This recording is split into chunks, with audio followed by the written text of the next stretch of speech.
Good things come to those who wait, and that's what they say. But I've been waiting far too long for some good to come my way. Recently, I've been thinking a lot about nostalgia, that wistful longing for the past. Maybe it's because I work at a college and it's graduation season, or because I found this old VHS tape while I was back at my parents' house. Either way, I figured I would make a video about it, or I guess more specifically, how to create the feeling through color grading.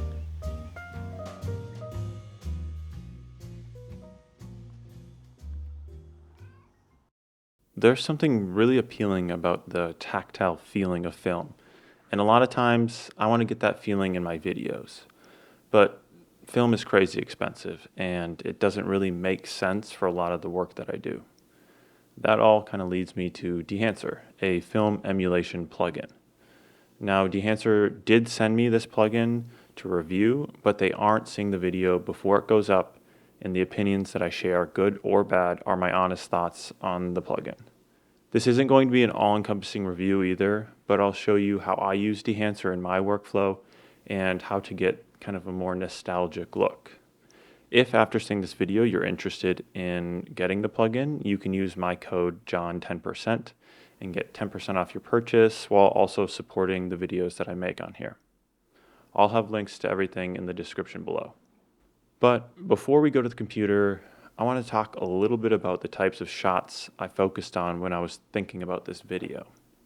To me, that nostalgic feeling comes from really ordinary moments that feel like little fragments of old memories that are fast and fleeting, but leave me wishing it would last just a little bit longer. So, for the most part, I tried to capture shots of just regular life that felt like little moments I wanted to hang on to when I was seeing it through the lens of my camera. Okay, I won't keep you waiting any longer. We'll jump onto the computer and go through this color workflow. Okay, so this is my standard kind of basic power grade that I use on most of my stuff. It looks more confusing than it is. The base of it is from a different YouTuber named Darren Mostyn. I will link his stuff down below. But basically, we have a color space transform in the beginning, balance, highlight, reductions, contrast, saturation. I use HSV for my saturation to get those richer tones. Then we have a little split here with some HDR, temp control, warper, curves, a trim, and then some power windows right here. And then eventually we get down to our color space transform to bring it into Rec 709. And we have a bunch of things down here that I can add off and on in that Rec 709 space. Didn't really use any of them, as you can see. We just used Dehancer for this to kind of really showcase it. So in Dehancer, you'll see a window like this. You have your input color space or camera source. You can see there's quite a few here. You can choose your camera and select from a bunch of different cameras. But we have Rec 709, so we're going to stick with that. You can do exposure, temp, tint, all that sort of stuff here. I don't do that. I think it's easier to do it kind of upstream in Resolve. We have our actual film profile here. I use the Vision 3 500T. We have some developer settings, some compression settings. I like the compression. It gives it a little less dynamic range, I guess. It kind of compresses that all down together because sensors nowadays are so good.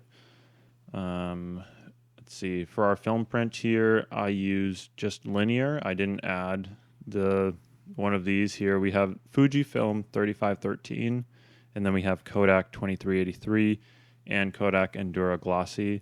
Of these, I think my favorite is the Endura Glossy paper, but they all work for different kind of looks. But for this, I didn't want that kind of heavier contrast, so I left it linear. You can do some really intense color adjustments here, but again, I like to do that upstream in Resolve. I find it easier. And then we have kind of our, aside from the film profiles, our big three things here: film grain, halation, and bloom.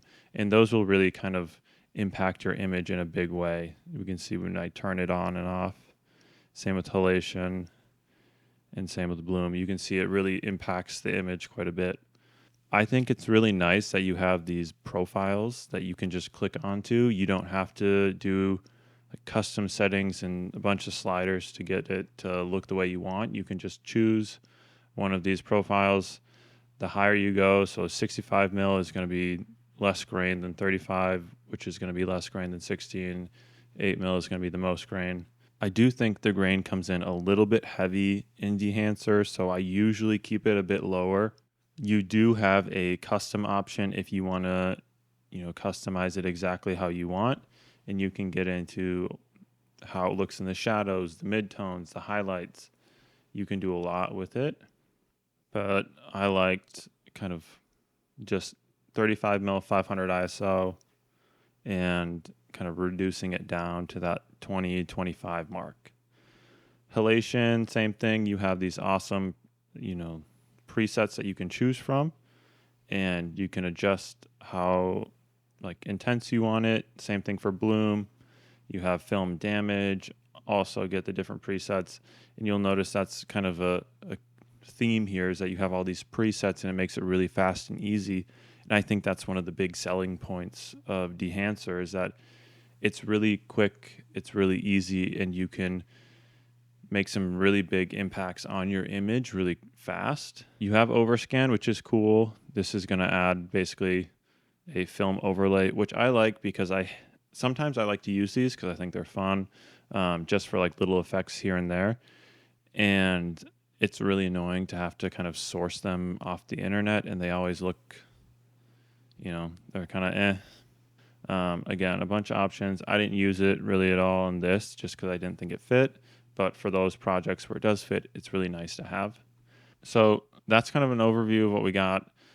The actual image here, I left it pretty light and bright, as you can see in my waveform here. Let me make that a little bit brighter. It's not super dark. I don't have a ton of contrast going in there, but that's kind of that light, airy film look that I wanted for this. And it kind of continues through. Like, look at this. My shadows are hardly even like getting even close to being actual black. They're really lifted up on here, and I think that played a pretty big role in the look of this. That kind of nostalgic fragment of a memory, a little bit blurry, kind of looking through this bright light to remember something. Maybe that's just how my memories work. I don't know if it's the same for you, but that's kind of the way I see it in my head. So that's basically what I did in these clips here. I can give a quick before and after with and without Dehancer. That's without. It looks like a slightly overexposed image. It's got a lot of contrast, especially if you look at the waveforms here as I go on and off. That's compressing it a lot and kind of doing that analog limiting where we don't have as much dynamic range. But it still doesn't feel like we're losing all of our shadows. We still have some depth to the image. It's just compressed down a bit more. And I think it looks way better. I mean, this already has some character going on because I used the Helios, like old vintage lens. But this, after that, I think it looks way better.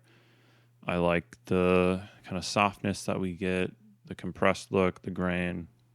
I think it's really great. DaVinci Resolve 19, the beta is out. I'm not using it because I use Resolve for work, and I don't want to mess around with crashes or bugs or anything like that, so I will wait until it's fully out before I upgrade to it. But it does have a film emulations new feature to it. There are lots of videos out there. I'll link one down below if you want to look into it. I think this comes back to the same reason why I like the Dehancer profiles so much. You don't have to figure out how to build them yourself. They're already built in. I don't have a ton of time to just devote to comparing to film stocks. I think Dehancer is that tool where it just speeds up the workflow and it gives me these options to look through and to test out and to try. And it gives me these different film print emulations to try with these different combinations. And that's exactly what I want from a plugin. I want it to make my color workflow quicker and easier and a better outcome. And I think that's exactly what Dehancer does. They also have a phone app that I've been using. All right, so when you open the app, you'll see your most recent photos laid out in front of you. If you click on a photo, then you'll jump to your most recent edit that you've done. But it also has a bunch of presets with a bunch of different film stocks there for you to choose from. So let's choose a film stock quick, and if you tap and hold on the photo, you'll actually see a before and after of the photograph. Now I'm going to speed this up just a little bit as I talk about the features of the app, but you get different profiles, you get a ton of fine-tuning adjustments, so your saturation, your color density, the highlights, shadows, and just like in the actual computer plugin, you have the same develop settings, compression, if you want that more analog look, grain, halation. You have all of these options before you. You can choose a preset and then switch the film stock that you're using. There's a lot that you can do within this, and I think it's really, really good, especially for a phone content creator. If you're doing all of your work just on mobile, I think it's a really powerful tool to use. It is going to be $90 a year, but I think if you compare that to, let's say, Adobe subscription, stuff like that, it's comparable, and you don't have to go really heavy in the film look. You can use it just as a way to color grade, and it works great for photos, it works great for video, and it's a pretty seamless start to end operation just on your phone. The only thing that I really don't like about it is when you first open the app and it gives you that small little selection of your photographs. I wish it would just go to a page with all of your photos, so it's just a little easier to navigate to whatever photo you want to edit, especially if it's one that's kind of deeper in your photo archive. All right, so the big elephant in the room is price. What does it cost to get Dehancer? And this is a professional plugin, so the price reflects that. It's $449 for the full license. And the beautiful thing is you get to keep it forever. I prefer programs and plugins that you buy it once and you have it forever. That's why Adobe really kind of grinds my gears. I don't like that subscription model. If you're a pro colorist, I think it's worth having. If you're a professional in video making, maybe short films, maybe you're an editor, maybe you're working with clients and they want a more unique look. They don't want such like a corporate-y clinical look. One job is going to pay for it, and then it's just a tool that you can add into your tool belt. But I don't think it's for everyone. I don't think it's worth getting if you're just a hobbyist, or if you're a student, or if you're kind of strapped for cash and you think this is going to be the one thing that changes the way you color grade. I think it's better to get a basic understanding of color grading, how to use your lift gamma gain, how to use your tone curves, how to use the color warper, saturation. These are things that are going to help you understand the basics of everything way more, so that once you are to a place where you can really utilize a plugin like Dehancer, it's going to make even more of an impact, and it's going to just improve your footage that much more.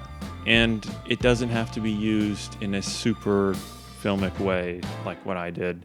You don't have to push it that far. You can keep it more on just an artistic color grade look instead of just full film. You can choose how intense it is. So yeah, overall, I think Dehancer is fantastic. I really enjoy using it. I think the user interface is really easy to understand, but I think it's also really in-depth, and you get a lot of options to adjust really minute things that make a big change. You know, those little tiny changes are what stack up to be a really big change in your image. I had a blast using it, and I think it looks great. Let me know down below if you've used Dehancer or if you have a favorite, film profile that they have on there, or what you would do with Dehancer if you got it in the future. Again, I hope this video is helpful, interesting. Yeah, thanks for watching.